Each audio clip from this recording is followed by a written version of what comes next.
Boa noite a todos e todas. Estamos começando mais uma live aqui na página. Eu sou Helena Bretas. A live de hoje vai ser sobre direito às cidades sustentáveis e a gente está com duas convidadas ilustres e minhas amigas maravilhosas.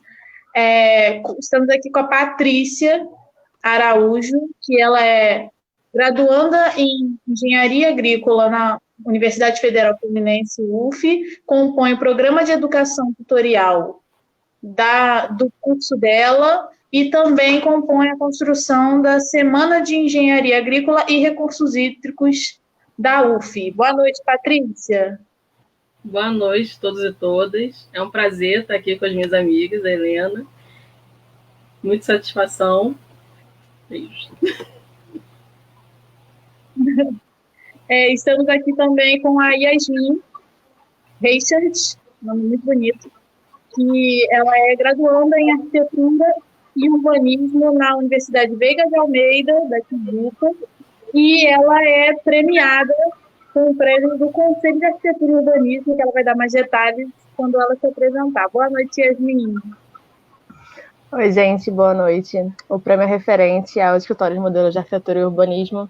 A minha parte de prêmio foi na parte de arquitetura, com reabilitação técnica. Perfeita. E estamos aqui também com a nossa intérprete de Libras, Beatriz Cetrelli, professora da UF Volta Redonda, doutoranda no tema de inclusão e nossa intérprete maravilhosa dessa live que está conseguindo a possibilidade de tornar essa live mais acessível. Boa noite, Bia.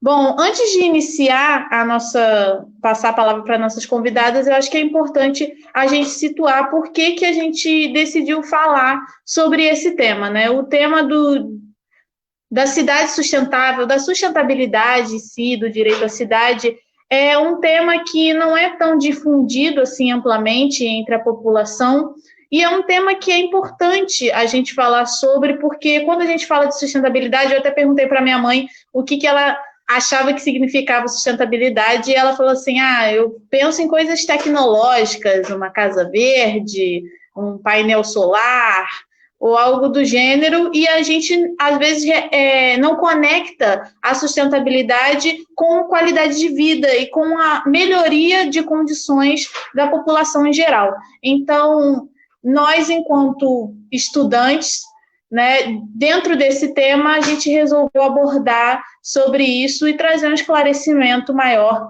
para o conjunto da população em geral. Então, bom, acho que a gente pode iniciar com a Yasmin falando um pouquinho sobre o que é esse direito à cidade e como ele funciona.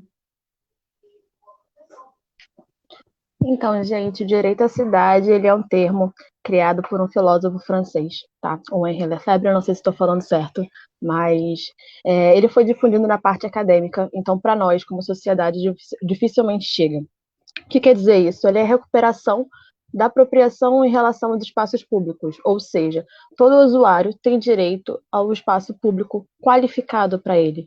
É o direito à moradia, é o direito à educação, ao transporte de qualidade de massas, é o direito à cultura, a espaços de lazer, espaços de entretenimento.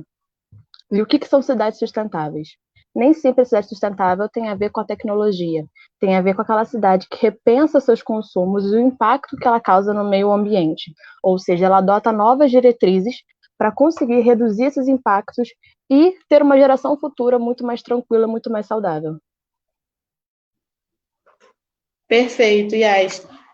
Acho que é importante a gente debater sobre isso, até porque as pessoas têm que entender que a cidade, o direito à moradia, né, o direito à vida, a moradia, a saúde, a qualidade de vida, são direitos colocados na Constituição, né? Então, a gente não pode normalizar essa cidade do jeito que ela se encontra atualmente, né? A gente encontra a desigualdade social expressiva, não só no país, mas principalmente aqui focando no leste fluminense, do Rio de Janeiro, Niterói, São Gonçalo. A gente vive essa desigualdade social e a gente não pode normalizar isso, porque o direito à cidade garantido na Constituição é um direito que não tem a discriminação de raça, não tem a discriminação de gênero, que não tem a discriminação de orientação política, orientação religiosa, e que garanta às pessoas o direito de ir e vir, né? Nesse momento de pandemia, a gente vê muita gente falando de direito de ir e vir em plena pandemia, mas a gente precisa falar do direito de ir e vir todo dia do trabalhador de sair da sua casa. Essa garantia dessa cidade sustentável, quais seriam assim, os benefícios que a gente poderia ter almejando, né, um planejamento para alcançar essas cidades sustentáveis, a maioria da população? Ligou? Então, vamos lá. A cidade sustentável, ela tem que ser uma união da gestão pública com a pessoa, ou seja, o indivíduo.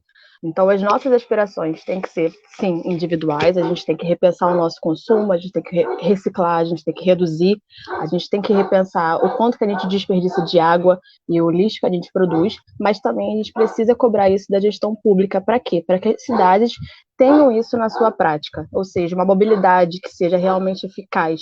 O tempo que a gente gasta se deslocando de um ponto a outro na cidade, isso é planejamento urbano, se é uma cidade sustentável ou não.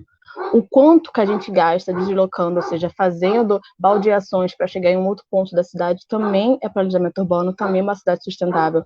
Então, se a gente começar a cobrar dos nossos governantes e a gente começar a aplicar isso na nossa vida, o tempo que a gente gasta nas nossas obrigações, no nosso deslocamento, vai se reduzir. A gente ganha maior qualidade de vida e a gente vai poder aproveitar a cidade como um todo.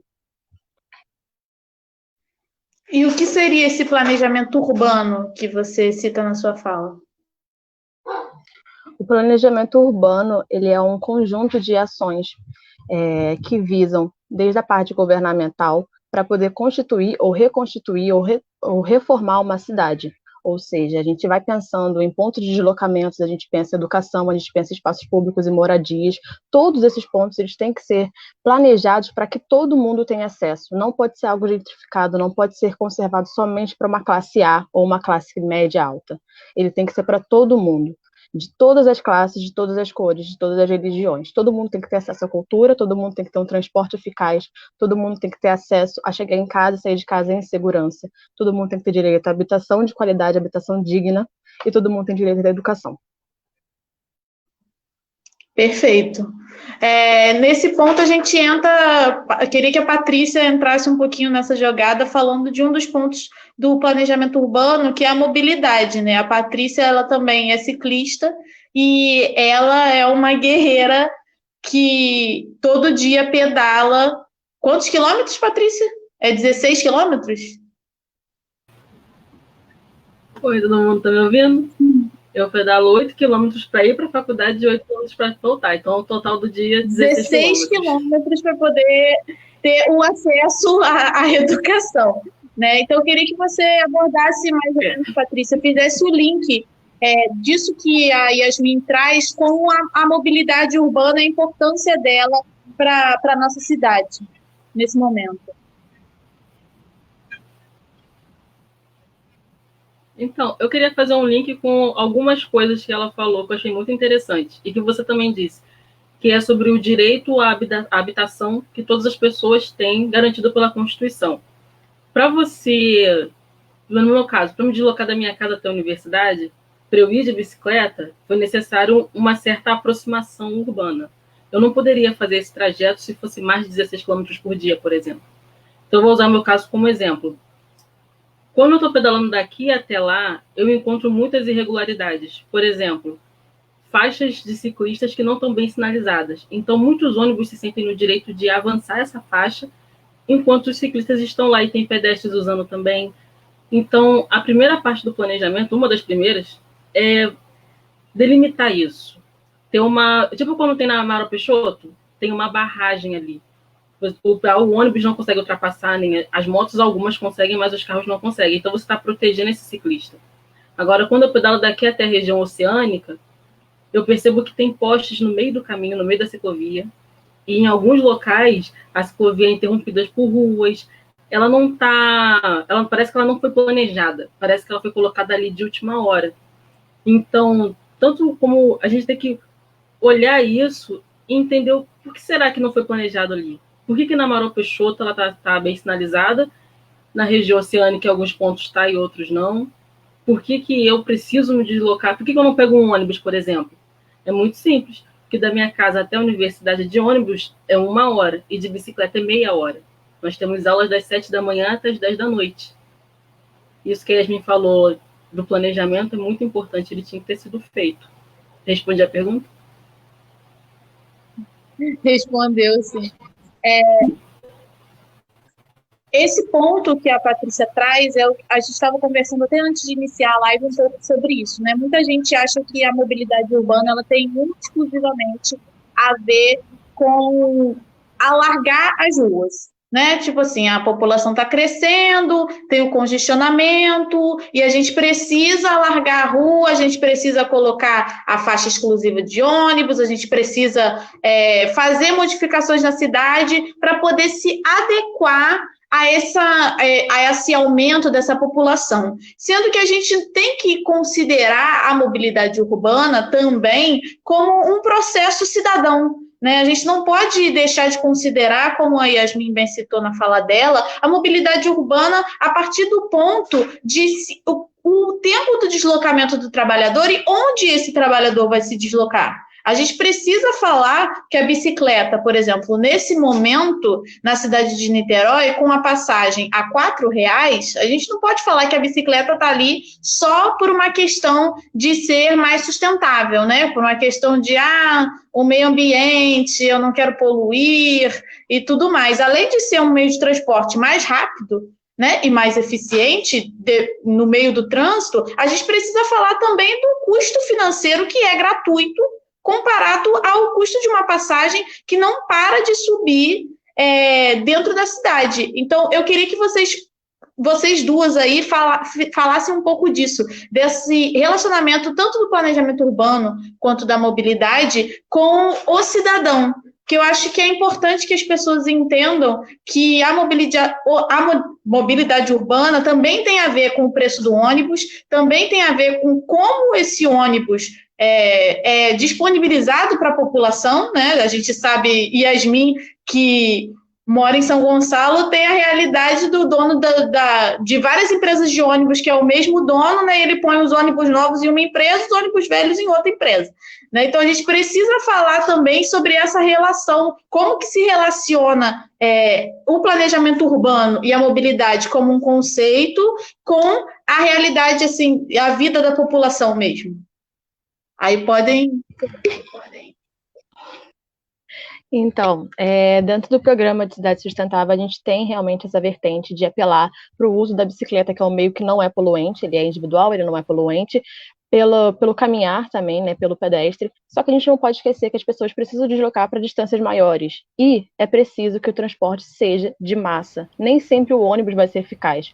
Na região metropolitana, o que mais circula são os ônibus, mas esses ônibus não são tão eficazes, eles não carregam uma massa tão grande. Então, a gente tem outros meios de transporte que poderiam ser adaptados para o nosso uso urbano e que não são. Ou quando são adaptados, eles estão sucateados, eles estão extremamente caros, eles fazem paradas longuíssimas e demoram demais para chegar ao seu destino. Realmente, a gente precisa adaptar as cidades para o caminhar, ter calçadas mais largas, ter calçadas sinalizadas, prever o uso de bicicleta com espaço próprio para o ciclista, para ele fazer o trajeto dele em segurança, mas a gente também precisa prever e cobrar isso dos governantes de ter um transporte adequado para a gente, que seja acessível, que não possa ser elitizado, ele não pode ser extremamente caro, senão ninguém consegue andar. Então, eu vou pegar um gancho no que ela falou de planejamento anteriormente, e teve uma aula que eu assisti que ela dizia que a cidade tem que ser planejada pensando no longo prazo. Então, só esticar as ruas, alargar as ruas, só pensar por esse ângulo, eu não acredito que daqui a 10 anos esteja o mesmo número de pessoas que vivem aqui. Então, se a gente está pensando na sustentabilidade, eu acho que não faz sentido você alargar a rua para colocar mais carro. Eu acho que o que faz sentido é você colocar mais ciclofaixas. você tornar esse ônibus mais acessível, você aumentar o número desses ônibus.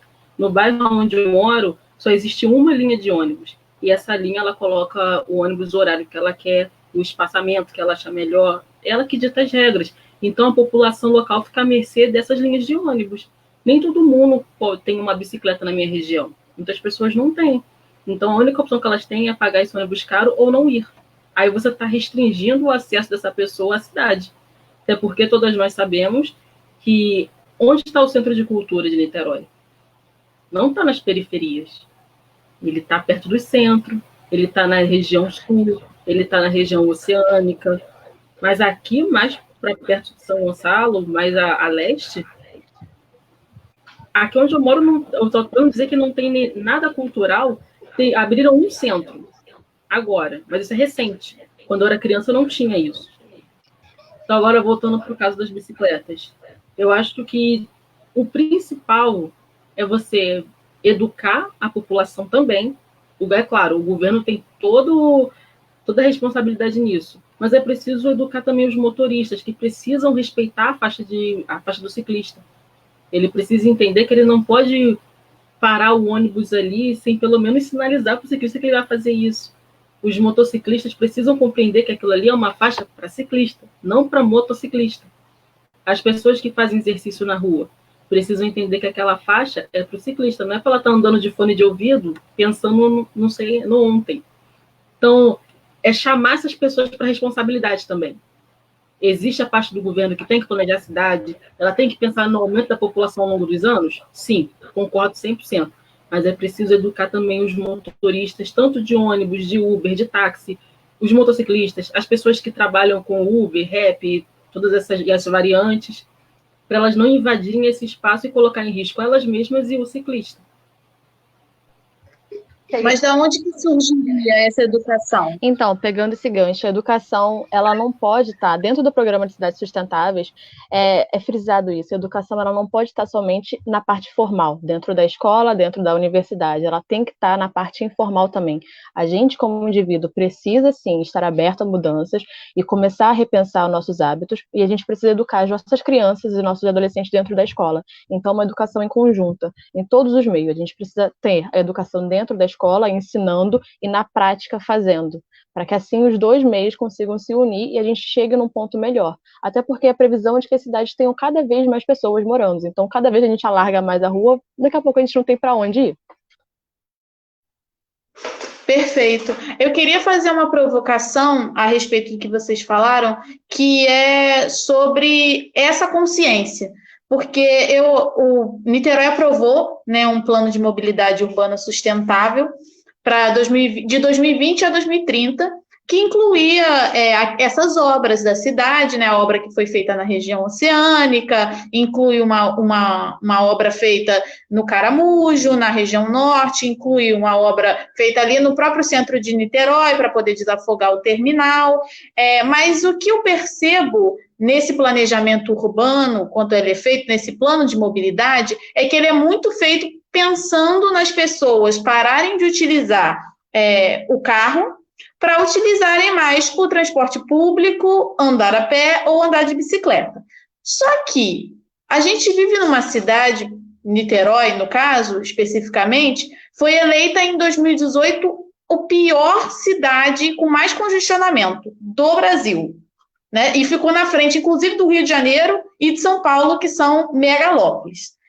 Porque a gente tem uma cidade muito pequena, a gente tem uma cidade com ruas estreitas e a gente tem uma cidade com 30% dos mais ricos do Brasil que moram aqui. Niterói está no top 10 do IDH brasileiro. Né? E essas pessoas que utilizam o carro, elas vão deixar de utilizar o carro para utilizar a bicicleta, para utilizar o ônibus, né, nas condições atuais de ônibus, só porque, né, você faz um planejamento para melhoria da urbanização, porque o que eu vejo acontecendo atualmente é a gente fazer justamente alargar as ruas para poder tentar botar uma faixa de ônibus, onde não tem faixa de ônibus, mas a gente não vê uma reeducação nesse sentido do uso do carro, da carona solidária, a gente não vê uma reeducação nesse sentido da consciência mesmo ambiental, e também a gente não vê a reeducação no sentido da própria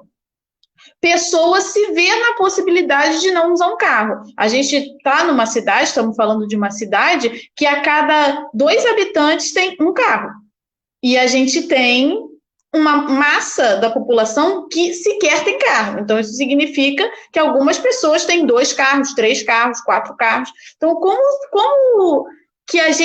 como fazer esse plano, falar com essa população? Às vezes eu acho muito que a gente também faz um debate falando para a população pobre, né? Que a gente tem que educar essa população e tudo mais, mas e essa outra população que é quem possui o carro e que a gente sabe que na hora do congestionamento, quando você está numa via principal, você está vendo 2 ônibus, 3 ônibus e a massa de carro está ali. Como que a gente conseguiria fazer? Existem propostas, existem alguma coisa que pensando nisso, né, pensando nesse viés da pessoa abandonar o carro, talvez um rodízio de placa ou algo do gênero? Então, contra o rodízio de placa, eu não vou saber te dizer agora, em relação a especificamente Niterói, mas o plano ele surge justamente para isso, para tentar conscientizar o uso da bicicleta, o uso do caminhar mesmo. Mas o que acontece? A passagem está alta, o transporte ele não é eficaz, como a Patrícia mesmo falou. Ela mora num lugar que passa uma única linha de ônibus a hora que ela quer. Se ela tem um carro, você acha que ela vai ficar 1 hora parada no ponto de ônibus esperando o ônibus chegar, a hora que ele bem entender, ou ela vai pegar o carro e ela vai chegar até a faculdade? Então, a gente tem esse outro viés. A gente está querendo, sim, botar uma cidade sustentável, a gente está abrindo corredor, a gente está colocando ônibus, mas o ônibus ele é eficaz. O ônibus ele passa com frequência, a passagem ela é acessível para todo mundo. As pessoas que vão se deslocar com a família, elas vão pegar um ônibus de maneira confortável ou vai chegar uma família de 5 pessoas abarrotada no ônibus igual sardinha. Então as pessoas nunca vão parar de usar o carro se elas não tiverem esse conforto no transporte público. Um transporte público que seja eficaz, acessível e que proporcione um conforto para elas. Então a gente precisa, sim, ter uma melhor mobilidade urbana, né? Ter esse caminhar, ter a bicicleta, mas também precisa fornecer transportes que sejam atrativos para as pessoas. Que elas vejam que é mais vantagem pegar um ônibus e ir para o trabalho e ter segurança de que na hora que ela sai do trabalho vai ter um ônibus esperando ela, do que ela chegar e preferir ir de carro. Se você sabe que seu ônibus vai demorar, se você sabe que você vai sair do trabalho e não vai ter mais ônibus para você voltar para casa, você vai de carro. Você não vai de ônibus. Então tem esses 2 lados da moeda. Mas você acha que, quando eu falei a respeito do rodízio de placa, você acha que é eficaz, pode ser uma medida eficaz para reduzir essa situação, para melhorar a mobilidade? Ele tem o lado bom e o lado ruim, né? Vamos supor, a gente está falando que, como você mesmo chegou com os dados, de cada 2 famílias, de cada 2 pessoas, uma tem carro. Então, como numa família, vamos supor que uma família tenha 3 carros. No rodízio de placas, a pessoa vai deixar de sair com aquele carro da placa ímpar e vai sair com a placa de carro par. Ela vai deixar de sair e de ônibus por causa da placa? Se ela tem uma outra opção que é muito mais confortável? Não. Ela vai continuar optando por aquilo que é mais confortável para ela. Então, só rodízio de placa não vai adiantar nada. A gente precisa trazer esse lado atrativo, confortável e seguro para o transporte público de massa. Perfeito. Patrícia, você quer falar alguma coisa? Quero. Eu concordo com tudo que a Yasmin disse, só que eu queria complementar uma coisa. Quando eu me referi a educar a população, não estava me referindo às pessoas mais pobres, eu estava me referindo a esses ricos. Porque, na minha experiência, pode perguntar para qualquer ciclista que eles passam pelo mesmo que eu, quem eu vejo avançando é o pessoal que tem mais renda. Eles aqui possuem o carro que não é popular. Eu já perdi a conta de quantas vezes carros que são mais caros, que passam de 40 mil reais, tentam furar uma via ciclista. As motos. Tem o pessoal do rap que trabalha? Sim, tem. Mas eu acho mais problemático a pessoa do carro. Na hora de um acidente, é muito mais prejudicial para o ciclista ser pego por um carro do que ser pego por uma moto. Pelo menos essa que é a minha experiência. Os 2 são ruins, sim. Só que eu vejo muito o carro. É o carro que troca ofensa, sabe? Eu não tenho, na minha experiência, sendo ofendida por motociclistas. Porque eles só passam, eles estão com pressa. Mas o pessoal do carro, eles se sentem no direito de ter a rua só para eles. Eles não conseguem pensar no próximo. É claro, não é a maioria, mas foi 70% dos casos é o pessoal do carro que começa a confusão. Quando tem grandes congestionamentos, que a motocicleta passa a ser um problema. Mas enquanto a via não está obstruída, é o pessoal do carro que começa com problema. Então, eu acho que, sinceramente, eu acho que essa educação tinha que começar lá no Detran. Quando a pessoa vai tirar a habilitação, eu já tentei tirar a habilitação uma vez. Em nenhum momento eles dizem que aliás, eles dizem que é para a gente dar preferência para o pedestre e para o ciclista, mas isso não é frisado. Isso não é como se não fosse obrigatório, como se fosse uma cortesia da pessoa que está dirigindo. E não é para ser assim. Eu acho que se a pessoa optou ir de bicicleta, ela não está poluindo o meio ambiente, ela está sendo menos um carro, está sendo menos uma pessoa no congestionamento. Então, a educação que eu estava falando era me referindo para as pessoas que estão dirigindo o carro. Elas é que precisam olhar no retrovisor e ver que existe um ciclista vindo. Ela precisa observar o pedestre, que muitas vezes o pedestre também não é respeitado. A faixa de pedestres. Eu conheço pessoas de cidades que a pessoa coloca o pé naquela faixa de pedestre e o carro para. Mas aqui em Niterói não é o que acontece. O sinal amarelo que é de atenção, as pessoas avançam como se fosse do corra mais. Vocês podem me corrigir se a experiência de vocês for diferente. Eu vejo mais desrespeito por parte de motoristas de carro do que os demais. A gente tem dois exemplos, inclusive, sobre isso que você citou, Patrícia. Um exemplo meu pessoal, que enquanto eu morava ali na Barão do Amazonas, que é uma via expressa do centro da cidade aqui de Niterói, tinha uma ciclista que eu estava andando para casa e a ciclista estava na ciclofaixa, e aí lá atrás um carro tentou passar ela, não conseguiu, mas tentou, a ciclista reclamou, tudo mais, e continuou andando. Quando cheguei perto da minha casa, tinha a bicicleta jogada para o lado, a ciclista para o outro. E era a mesma ciclista que reclamou, que a mulher ficou bolada e ela atropelou. Simplesmente atropelou a ciclista e é isso. E foi embora.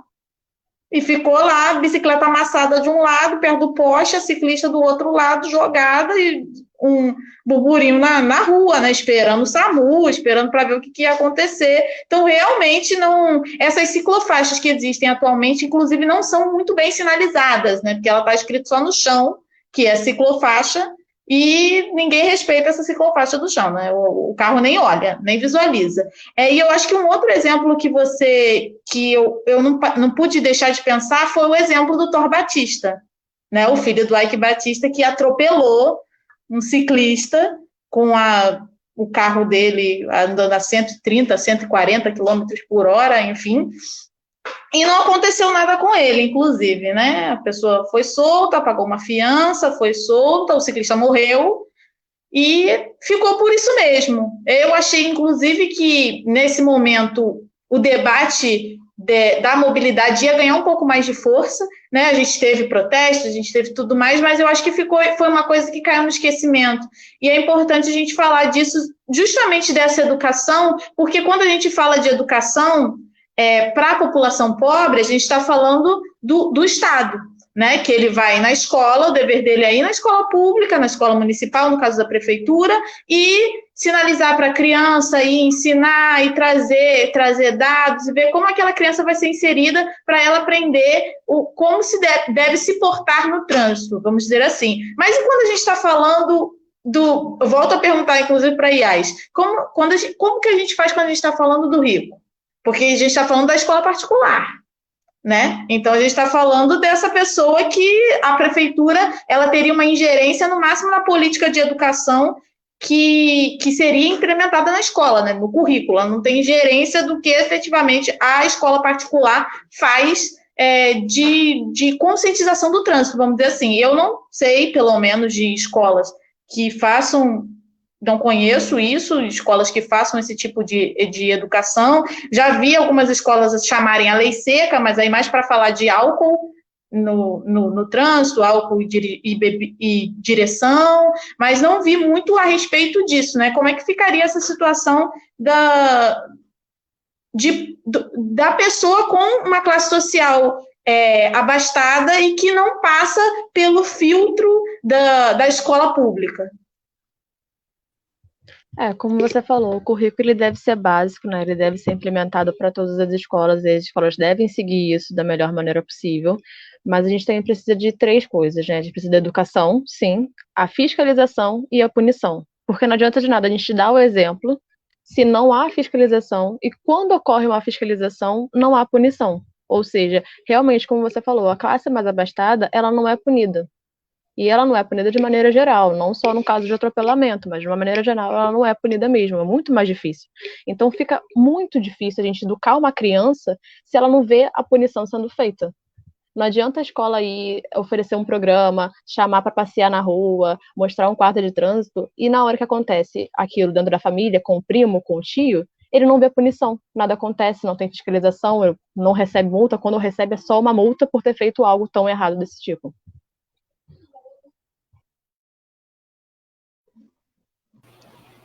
A sensação que eu fico é de impunidade. É como se eles estivessem, desculpe o termo, acima da lei. Não é para existir pessoas acima da lei. Mas como eles não veem a punição acontecendo, é como se fosse cortesia. Se eu quiser, eu respeito isso. Se eu não quiser, eu não preciso. Não vai acontecer nada comigo. E a educação vem junto com... Eu fico pensando... Isso. Oi? Não, como eu falei, a educação vem junto com a punição, porque a punição vai ser um exemplo para aquilo não se repetir com outras pessoas. Exatamente. Perfeito, perfeito. E a Patrícia fez um questionamento, né, que parece que eles estão acima da lei. Nesse momento, nesse mundo capitalista que a gente vive, será que não estão mesmo? Né? Aquele policial que foi chamado em São Paulo, lá no Alphaville, contra a violência doméstica, está aí para provar que a gente tem... Estão sim, né? Estão sim. Nossa luta é para a gente reduzir essa desigualdade e, infelizmente, as pessoas conseguem chamar isso de mimimi. Triste, trágico, porém real. Bom, gente, tem bastante comentários na nossa live, muita gente comentando aqui. A Natália Diniz comentou, existe um monopólio em SG. Fica muito difícil um diálogo sobre transporte sobre trilhos, que é o transporte de massa. A linha 3 do metrô não foi construída até hoje.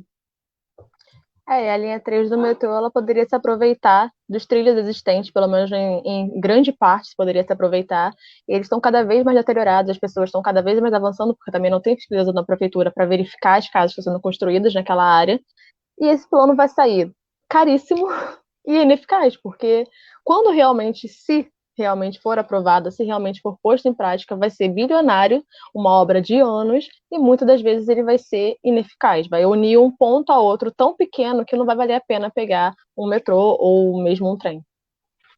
E é isso que a gente precisa bater em cima, é isso que a gente precisa cobrar dos governantes. Algo que seja eficaz para todo mundo. Não só para mim, que moro um pouquinho mais perto, mas para quem mora bem mais longe, mora lá na fronteira de Itaboraí. A pessoa precisa se locomover por São Gonçalo da mesma forma, da mesma tranquilidade. Perfeito. A Isabelle está comentando que a passagem da barca também... fazer uma colocação. Pode falar. Sim. Eu queria também que fosse colocado que é preciso planejar a habitação também das pessoas. Porque elas não ocupam esses espaços porque elas querem, elas ocupam esses espaços porque elas precisam. Se elas tivessem um local adequado para ser a habitação delas, elas não estariam ocupando o alto dos morros, não estariam ocupando as beiras dos trilhos. Óbvio que elas estariam em lugares melhores. Então, no planejamento urbano, precisa entrar habitação, precisa entrar planejamento de deslocamento das pessoas. É preciso que o centro da cidade não centrifique o trabalho, se é que vocês me entendem. Que se o trabalho está todo no centro, existe uma massa indo de um ponto que não tem emprego para um ponto onde tem. Se Exatamente. esse trabalho é diluído, são menos pessoas indo daquele ponto para aquele centro. Então, eu acho que convergir todo o trabalho no centro não é jogo. Esse trabalho tinha que ser diluído ao longo da cidade. Para ela ser sustentável, todos os espaços precisam ser aproveitados de todas as formas, tanto para lazer, quanto para educação, quanto para emprego. Só queria fazer essa colocação. Não, tá certíssimo. O planejamento urbano ele é justamente para isso. A gente pode criar, como urbanista, a gente pode criar mecanismos de incentivar as empresas a saírem do centro e terem um local apropriado para poder trabalhar, criar indústria em locais um pouquinho mais distantes do centro, que beneficiem aquela região. Então, ter essa parte de emprego também está no plano. A moradia digna é um direito de todo mundo, independente da onde mora, da faixa salarial, é direito de todo mundo. Então também está no plano. O que a gente precisa fazer é cobrar que isso seja e que chegue para nós, para todo mundo, da mesma forma. Muito importante isso, até porque a gente, por isso que a gente fez essa live também, né? Porque eu acho que esse é um debate que é meio esquecido dentro das políticas públicas, né? As pessoas, quando elas vão votar, elas falam muito naquele tripé, né? Saúde, educação, segurança. Saúde, educação, segurança. Já vimos que houve uma disparidade, né? Porque a gente elegeu aí algumas pessoas, principalmente nacionalmente, estadualmente falando, que não estão muito preocupadas com isso, né? Privatizar a universidade, acabar com o SUS, atirar na cabecinha, né? Então, assim, não estão muito preocupadas com saúde, com saúde, segurança e educação. Mas a gente precisa também começar a questionar as pessoas que está lá, as pessoas em que a gente vota. Eleição esse ano, galera, muito importante a gente começar a dar um pouco de destaque a esse debate. Porque, senão, quando a gente fala muito, eu vejo as pessoas falarem muito desse tema e a gente foca muito isso na bicicleta, a gente foca no meio ambiente, a gente foca em partes arborizadas da cidade, né, para ter uma melhor qualidade de vida e tudo mais, mas a gente não foca na máfia dos ônibus. Em algum momento isso vai ter que ser falado, né? A Isabelle colocou aqui que a passagem da barca também é um absurdo, e mais absurdo ainda que a passagem da barca é o fato de não ter uma barca em São Gonçalo ou Rio, por exemplo, né? A gente não utilizar a Baía de Guanabara para esse tipo de mobilidade. Pior ainda é quando a gente tem duas barcas, por exemplo, aqui na cidade de Niterói, e a gente tem uma que custa um preço e outra que custa outro preço, sendo que a outra fica de frente para uma comunidade, para a favela do Preventório. Então, essas pessoas, todas elas, ninguém vai pagar R$16 numa barca. Isso não vai acontecer. As pessoas vão pegar o ônibus, vão encher o ônibus, vão se deslocar durante muito mais tempo até o centro de Niterói para pegar a barca que custa 6 e pouco. Então, assim, não tem como a gente pensar em uma Niterói que não, um estado, no geral, que não inclua esse debate, que a gente não fale sobre isso. Até porque a desigualdade social, nesse momento em que a gente vive, né, de crise do capitalismo, ele só aumenta. Né? A gente vê sempre quebrou um banco aqui, quebrou outro banco ali, e aí a gente vê essa ajuda para os bancos e a população fica sem nada. Ajuda para o banco, a população fica sem nada. E cada vez mais a gente está vendo uma população empobrecida, o rico está ficando mais rico e o pobre está ficando mais pobre, como já diria o grupo As Meninas na minha infância. Né? Então a gente precisa, é muito importante que a gente entenda que esse debate precisa ser um debate fundamental e que a gente precisa cobrar essas políticas públicas, e aí não é só votando. Votar é o principal. A gente tem que votar nas pessoas que são comprometidas com essa pauta, mas a gente precisa cobrar do depois, porque a gente sabe que tem muita gente que vai dizer que vai, né, vai assinar o papel, vai falar que é comprometido com a pauta e fica 4 anos e não faz. Esse plano, por exemplo, de mobilidade, a prefeitura abriu uma consulta pública. Então, a população precisa estar mais ligada, porque muitas vezes a gente fala assim, essa live, eu estou muito orgulhosa de fazer essa live com vocês, que são 2 amigas minhas, pessoais, mas que são 2 estudantes dentro dos seus temas respectivos e que são estudantes pobres, igual a mim, que vivem a realidade das suas cidades, entendeu? As pessoas pensam muitas vezes em querer debater com especialistas acadêmicos, mas especialista é quem vive. E nós, a população, nós sabemos o que é, né? O que é passar o dia a dia, o que é pegar um Coesa para poder ir para a universidade, o que é pegar um ônibus caríssimo para andar menos de 10 quilômetros para ir para a universidade, que é o caso, o que é pegar a bike, né? E andar 16 quilômetros por dia. A gente não pode colocar, a gente tem que começar a pensar que nós possuímos conhecimento e que o nosso conhecimento é que vai fazer melhorar a nossa cidade, nosso estado, o nosso país. A gente não pode deixar também os planos de mobilidade urbana, os planos de saneamento, os planos de moradia na mão de pessoas que nunca utilizaram um ônibus ou que não utilizaram quando tinha 5 anos de idade. A gente não pode deixar, entendeu? Esses planos na mão de pessoas que nem são daqui, né? Você contrata uma empresa que é de outro estado, a empresa vem, recebe os dados que é falado para ela, que ela não confirma se é verdade ou se é mentira, e faz uma coisa baseada naquilo. Mas como é que a gente vai... E a realidade da população? Né? A gente precisa entender, aqui em Niterói a gente tem uns espaços, voltando no ponto da bicicleta, que é muito importante a gente falar que na região oceânica, por exemplo, a bicicleta ela é utilizada por rapidez e por necessidade. Que ninguém vai pegar um ônibus que custa R$4 para, né, ir de Itaipu a Piratininga, para andar de Itaipu até Cambuinhas, que é um lugar que não tem ônibus, inclusive, né? Mas isso aí já é outro debate.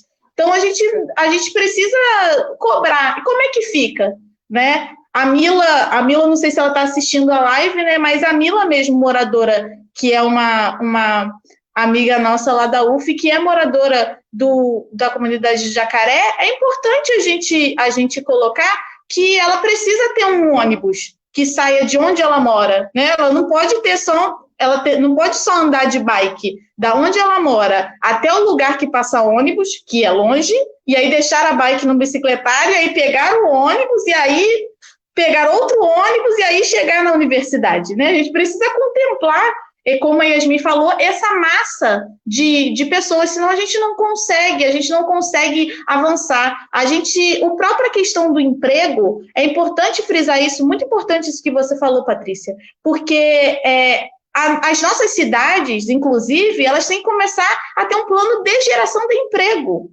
porque Niterói e São Gonçalo são consideradas cidades de dormitório.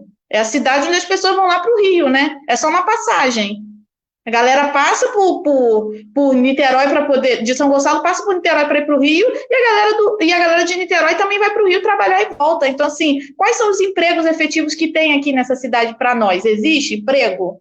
Né? Existe geração de renda? Existe a prefeitura, o governo do estado investe nisso? Eu acho que são coisas que a gente precisa trazer para esse debate para poder a gente pensar na melhor forma de conseguir avançar e de ter uma cidade mais ampla, mais democrática. Falei muito aqui. Tem outro comentário aqui, tem vários comentários, gente.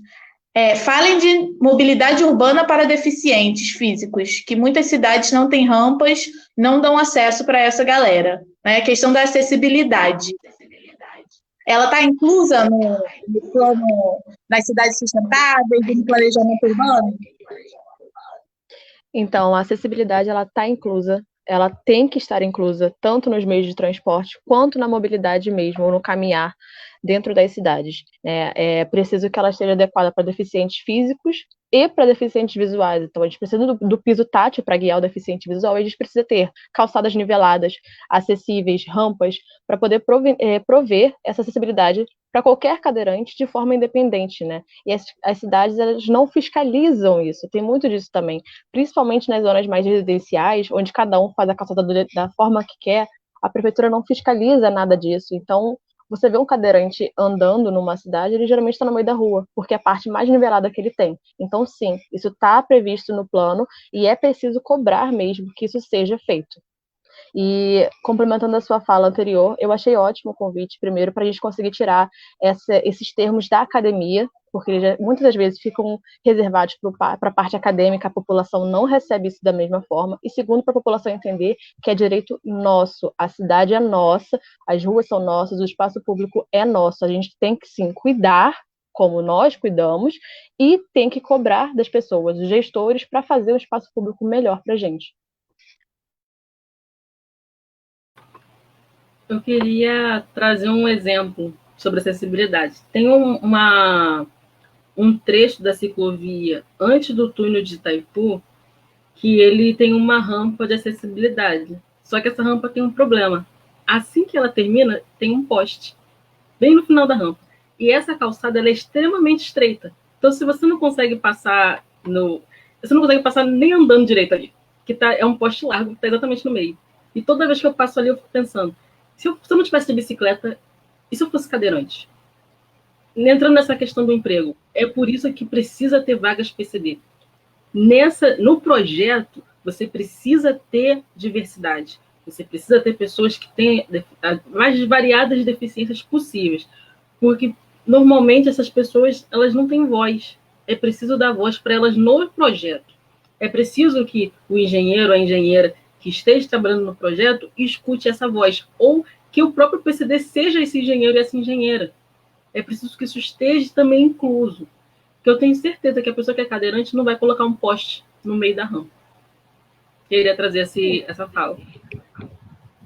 Mas isso assim, quem estudou de verdade, quem aplica as normas mesmo, regulamentadoras, elas não vão colocar um poste na frente da rampa. Então, assim, a gente precisa cobrar. Não só o cadeirante tem que cobrar, não. Se a gente passou por um lugar e tá vendo uma rampa que tem, no final, um poste e que a pessoa não vai passar nem mesmo muito mal, uma pessoa andante, um pedestre mesmo, não vai conseguir passar, imagina um cadeirante. Então, a gente também, que tá vendo algo errado, a gente precisa cobrar. Porque nesse caso de mover um poste, a gente não tem mais esse poder, né? A gente não consegue chegar lá e simplesmente mover ou demolir um poste, não é assim. Mas a gente tem que cobrar de quem tem esse poder para fazer o mais rápido possível. Porque não adianta você colocar uma rampa e falar que a cidade é acessível se o próprio cadeirante não consegue se locomover. Perfeito. E eu digo mais, né? A gente nem só cadeirante, né? Porque às vezes a gente pensa a acessibilidade apenas para cadeirante, mas a gente está falando de qualquer pessoa que tem algum problema de mobilidade mesmo, idosos, até mesmo temporário. Sim, pessoas com problemas físicos, pessoas que utilizam muleta, né? Eu mesma, quando utilizei muleta, quando eu usei gesso por 2 semanas, e foi assim, horrível. Andar pela cidade é horrível de muleta. Que dirá com uma cadeira de rodas, né? Quando a minha avó, eu tive que levar a minha avó para ser internada no hospital, ela não estava andando, e aí foi o X Games, os jogos extremos, para poder conseguir levar minha avó, primeiro para poder levar minha avó no banco, para resolver a situação para levar ela no hospital, e depois para levar minha avó no hospital, foi o X Games. O que me ajudou muito foi a questão, por exemplo, do elevador no ônibus. Né, foi fundamental, assim, eu nem pensei em pegar Uber, pegar táxi, alguma coisa do gênero, porque aquilo ali é muito prático. E aí, quando eu tive acesso a isso, eu fiquei pensando, como um cadeirante se locomovia na cidade sem aquilo? Porque, assim, as pessoas não são ricas, né? Não é todo mundo que tem carro. Já é um sacrifício, inclusive é muito incômodo para as pessoas que utilizam cadeira de roda entrar e sair do carro e botar na cadeira de rodas. O ônibus facilitou demais esse processo meu com a minha avó. Então, o carrinho de bebê, como estão falando aqui nos comentários também. Então, assim, como que seria isso? E as pessoas ainda reclamam, né? Quando o ônibus para, quando o cadeirante utiliza o ônibus para poder se locomover, as pessoas reclamam, faz cara feia, reclamam com o motorista, xinga o motorista. Então, é preciso que a população tenha consciência que a cidade é um direito de todos mesmo, não só de pessoas que têm a mesma mobilidade que a gente, que têm os mesmos sentidos que a gente e afins, né? Por isso, inclusive, que essa live ela possui Libras, né? A gente estava fazendo a live no Instagram e a live veio para o Facebook com uma intérprete de Libras, justamente porque Niterói, por exemplo, é uma cidade que possui mais de 5 mil surdos. Então, a gente não pode simplesmente fazer esse debate de mobilidade urbana e as pessoas não ouvirem porque elas não ouvem, né? Não tem como a gente excluir essas pessoas do processo. E a gente exclui essas pessoas do processo.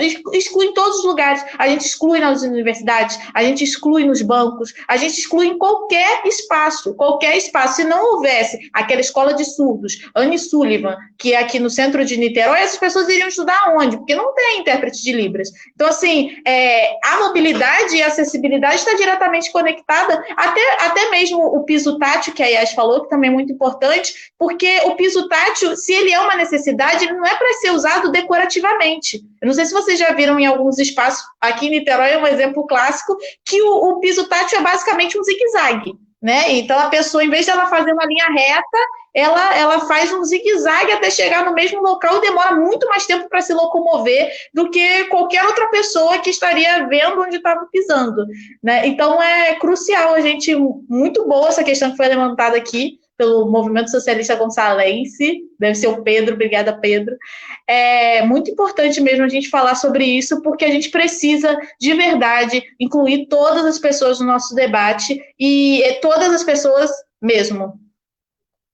Então, só frisando o que você falou, há 15 anos atrás, se a gente se lembra, na nossa infância, os ônibus não eram acessíveis. Os ônibus não tinham esse elevador, carrinho de bebê não subia daquele jeito, cadeirante, então, a gente não via.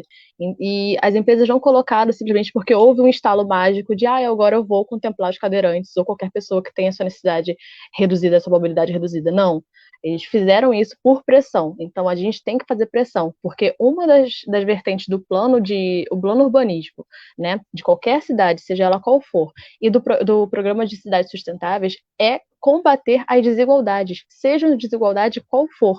Então, o acesso ele tem que ser para todos, independente, frisando novamente, independente de classe, de cor, de salário, de credo. Qualquer uma das desigualdades ela deve ser combatida por esse plano. A gente tem que prezar não só por nós, mas pelo coletivo.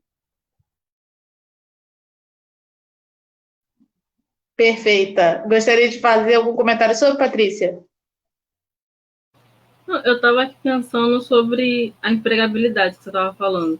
E normalmente, principalmente em momentos de crise, eu vejo que a população mais pobre está perdendo a sua empregabilidade. E os empregos estão sendo direcionados para as pessoas que têm mais renda, que elas conseguem estudar mais, elas conseguem se especializar mais. Então, o planejamento da cidade deveria incluir também essas pessoas. Estava pensando sobre isso, em como incluir as pessoas que já passaram dos 50 anos, por exemplo, e perderam seus empregos por conta da pandemia, como é que elas vão se reinserir no mercado de trabalho. Outra coisa que eu percebi nessa pandemia, quem está fazendo home office?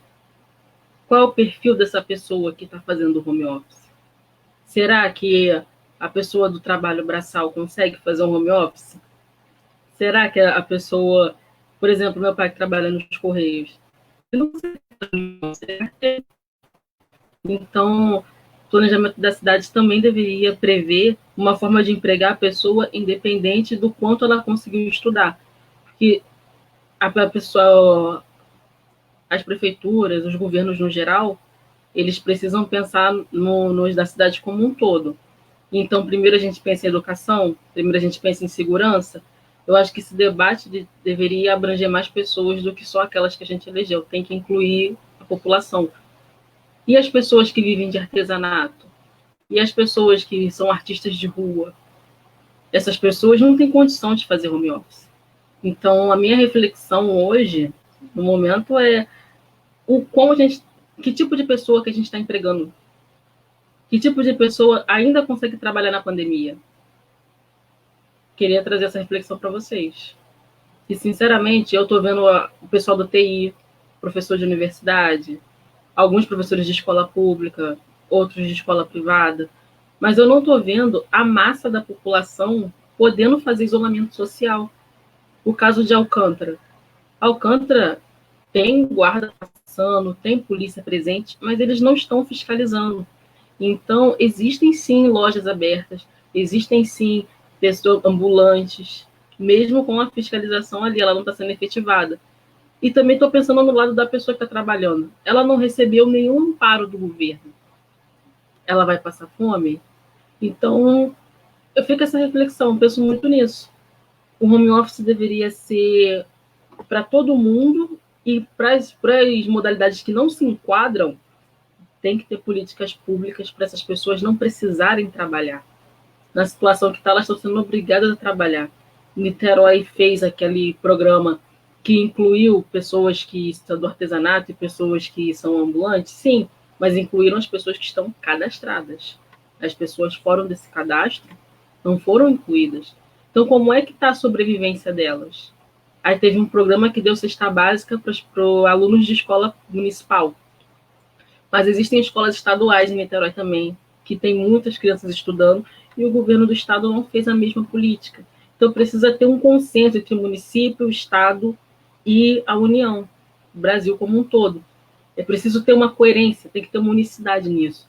Senão você consegue dar benefício, entre aspas, você consegue ajudar um grupo de pessoas com o dinheiro dos nossos impostos, não é de graça, isso tem que ficar bem frisado, porque eu vejo muita gente falando que o governo está dando R$ 600, o governo não está dando nada, o governo está retornando para a gente dinheiro dos nossos impostos.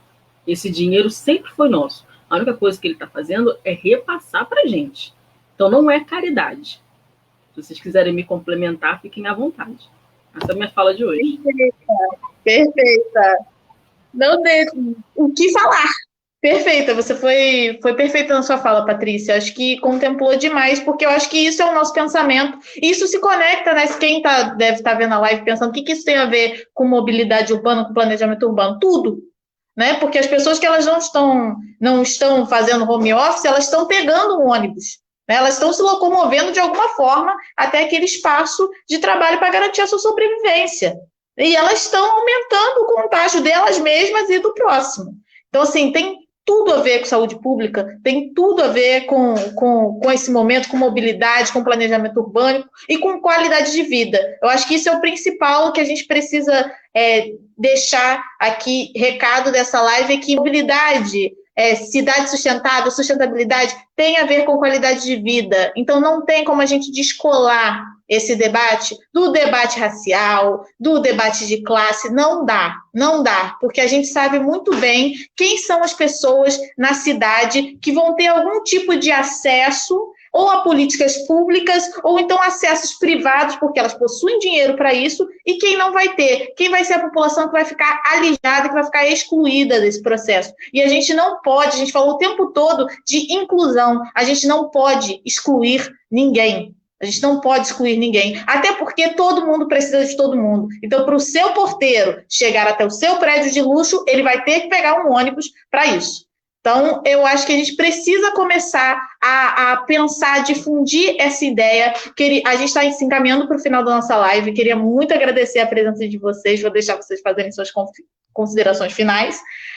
Mas queria deixar esse recado aqui para todo mundo, que a gente possa conseguir difundir. Isso foi um debate inicial sobre esse tema, né? Tem muita coisa a ser falada, não dá para a gente falar tudo em uma hora, mas eu queria muito de verdade agradecer a presença de vocês, que trouxeram reflexões importantes para nós e que trouxeram a vivência do que é ser uma moradora de uma cidade, do que é ser uma estudante de uma cidade, do que é ter a realidade da maioria da população, porque a gente tem que falar de vida digna, né? Do que é ter vida digna e do que é ter a consciência de ter vida digna. Então, a gente tem que estar aqui para duas coisas. Primeiro, é para lembrar novamente em quem a gente está votando, em quem a gente está colocando lá, quem são os nossos governantes. A gente precisa colocar gente lá, colocar gente nossa lá.